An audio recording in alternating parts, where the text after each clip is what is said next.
कोकणातील प्रत्येक अपडेट जाणून घेण्यासाठी आजच माझे कोकणच्या सोशल मीडिया प्लॅटफॉर्मला लाईक, फॉलो आणि सबस्क्राईब करा।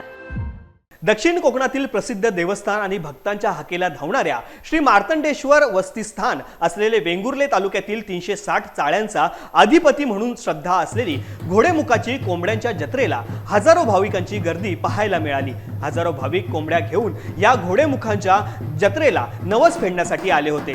श्रीदेव घोडेमुखाची जत्रा म्हणजे लोकार्थानं कोंबड्यांची जत्रा म्हणून प्रसिद्ध आहे। ही जत्रा या परिसरातील भाविकांची श्रद्धा आणि परंपरेची द्योत आहे। हजारो भाविक या जत्रे दिवशी दूरवरून येतात। भाविकांच्या रक्षणासाठी श्रीदेव घोडेमुखाची कृपादृष्टी नेहमीच भक्तांवर असते।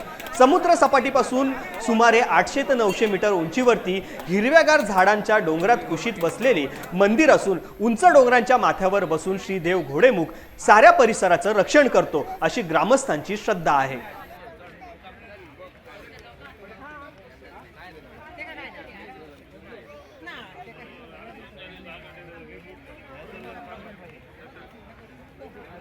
चंद्रकांत परब, आम्ही या ठिकाणी आमचा दरवर्षी जत्रोत्सव असतो, वार्षिक जत्रोत्सव। आमचे टोटल 5 जत्रा होतात। सातेरीची लोटंगणाच्या जत्रेपासून सुरुवात होते, ती पौर्णिमेला असते आणि ही शेवटची 5वी जत्रा आमची, ती अमावास्येनंतर 4थ्या दिवशी येते। तर इथे कसं असतं, लोक नवस बोलतात, कोणाचा काही ॲक्सिडेंट वगैरे झालेला असेल, हातपाय हे केलेला असेल तर मातीचा हात वगैरे देतात इथे। आणि सालाबादप्रमाणे सर्वांचे घरगुती हे असतात, नारळ आणि कोंबडा असतो आणि कोणाचे नवसाचे असतात, जे काय नवस ज्यांचे पूर्ण होतात, नवस बोलतात ते नवसाचे नारळ आणि कोंबडा देतात। दरवर्षी किती कोंबडे साधारणतः नवसाला इथे दिले जातात? आताचा काय अंदाज नाही, पण एक 10 वर्षापूर्वी तरी 30-35 हजार कोंबडे येत होते 10 वर्षापूर्वी। म्हणजे आता मला वाटतं 50,000च्या वर असेल। देवी सातेरीला प्रमुख मानकरी अधिक पुजारी, तर आज या ठिकाणी हा जो कार्यक्रम होतोय तो देवदीपावलीला त्या ठिकाणी सातेरी मंदिरामध्ये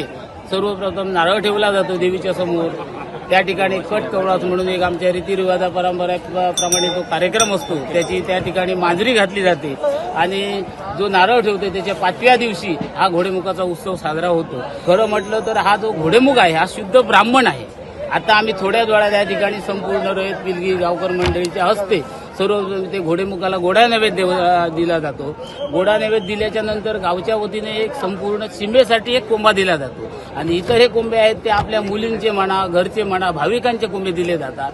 परंतु हा एकंदरीत कार्यक्रम पिढ्यानुपिढ्या चांगला खेळीमेळीच्या वातावरणामध्ये केला जातो। इथे बाजूला हे देवस्थान आहे, त्या अंतर्गत त्या ठिकाणी जर समजा एखाद्याच्या अंगाला विकार आला असेल, कानाचं असेल, डोळ्याचं असेल, ते एक बाबा आम्ही त्या ठिकाणी तुझ्या ह्या दिवशी त्याची प्रतिकृती, कान असेल तर कान, हात असेल तर हात, असा हा नवसाला पावणारा आहे देव आणि कसल्याही प्रकारचा गोंधळ नाही। चांगल्या प्रकारे एकोप्याने एका विचाराने सर्व मंडळी हा आम्ही कार्यक्रम साजरा करतो।